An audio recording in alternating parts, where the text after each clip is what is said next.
झामुमो नेता अरुण सरकार के नेतृत्व में विस्थापितों ने अपनी मांगों को लेकर उत्पादन कार्य को किया ठप। ईसीएल मुगमा क्षेत्र अंतर्गत चापापुर ओसीपी के विस्थापितों व मजदूरों ने झामुमो नेता अरुण सरकार के नेतृत्व में अपने विभिन्न मांगों को लेकर अनिश्चितकालीन के लिए कुलेरी का उत्पादन ठप कर दिया और प्रबंधन के खिलाफ जमकर नारेबाजी भी किया। वहीं मजदूरों का कहना है कि ओसीपी संचालन करने वाली कंपनी के द्वारा मजदूरों को उचित काम का उचित मूल्य नहीं दिया जाता है और साथ ही स्थानीय विस्थापितों को प्राथमिकता न देकर बाहरी मजदूरों को नियोजन देने का काम किया जाता है, जिसका हम लोग पुरजोर विरोध करते हैं। जब तक मैनेजमेंट के द्वारा हम लोगों की मांगें पूरी नहीं की जाती तब तक अनिश्चितकालीन बंदी जारी रहेगा। वहीं झामुमो वरिष्ठ नेता विनोद सिंह ने बताया कि ये लड़ाई मजदूरों और विस्थापितों के हक की लड़ाई है और झामुमो हमेशा मजदूर हित की लड़ाई लड़ती आई है और आगे भी लड़ने का काम करेगी। वहीं विनोद सिंह बोलते बोलते आर पार की लड़ाई की बात पर आ गए, साथ ही राइफल तानने तक का ऐलान कर दिया, मारने मराने की बात करने लगे। साथ ही कहा कि कुछ पार्टियां मैनेजमेंट के दलाल बनकर काम कर रही है।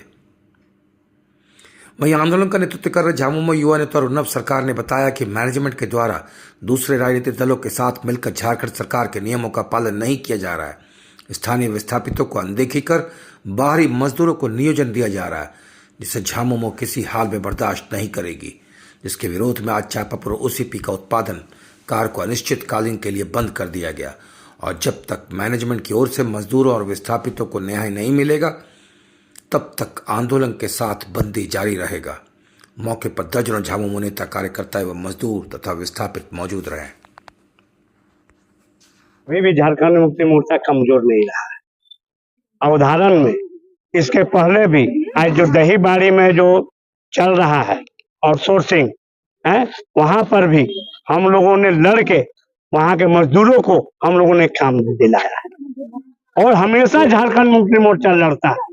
लेकिन कुछ दलालों के द्वारा, चाहे लाल पार्टी हो चाहे बीजेपी हो, इन लोगों के द्वारा मैनेजमेंट को गुमराह करके अपना पॉकेट लोग भरता है।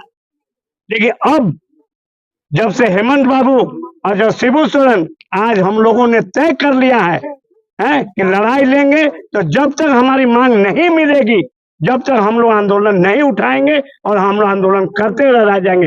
इसके लिए एसपी, डीसी, एसपी जो भी आ जाए हम लोग लड़ने के लिए तैयार हैं। जिस मुद्दा से विपक्ष हमसे लड़ना चाहेगी उस हथियार से हम लड़ने के लिए तैयार हैं, पीछे नहीं है। वो राइफल चमकाएगा, हम भी राइफल चमकाएंगे, लेकिन मजदूर को पीछे नहीं हटने देंगे, गांव के लोगों को पीछे नहीं हटने देंगे।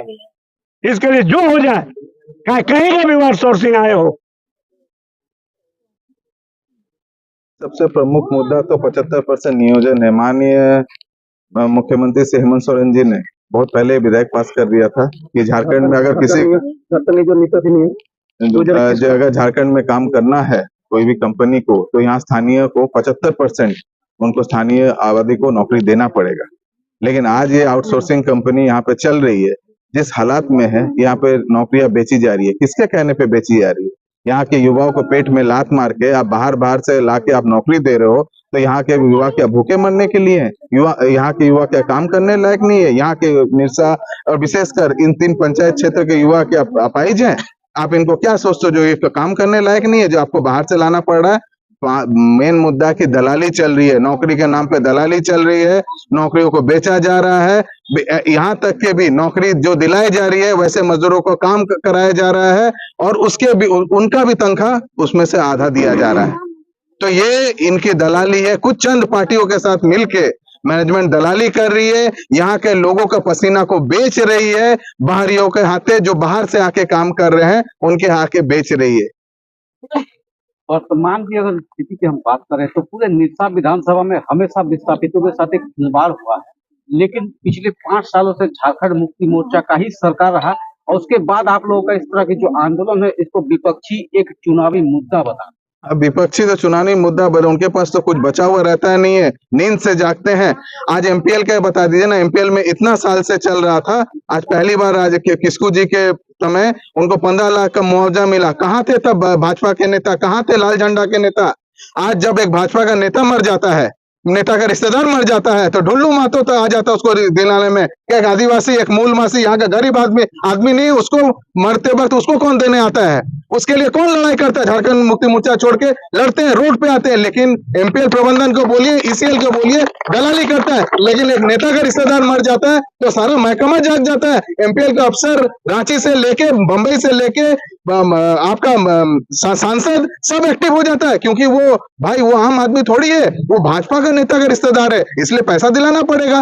तो ये है इन लोगों का राजशाही, ये है शोषण तंत्र। जो गरीब गुरबा के लिए नहीं लड़ेगा उसके लिए जहां उसका परिवार का बात आ जाएगा, जहां उसका जेब भरने का बात आ जाएगा, वहीं पे लड़ेगा। लेकिन इन गरीबों के लिए लड़ने का बात होगा तो यही झंडा हमेशा खड़ा है और हमेशा खड़ा रहेगा।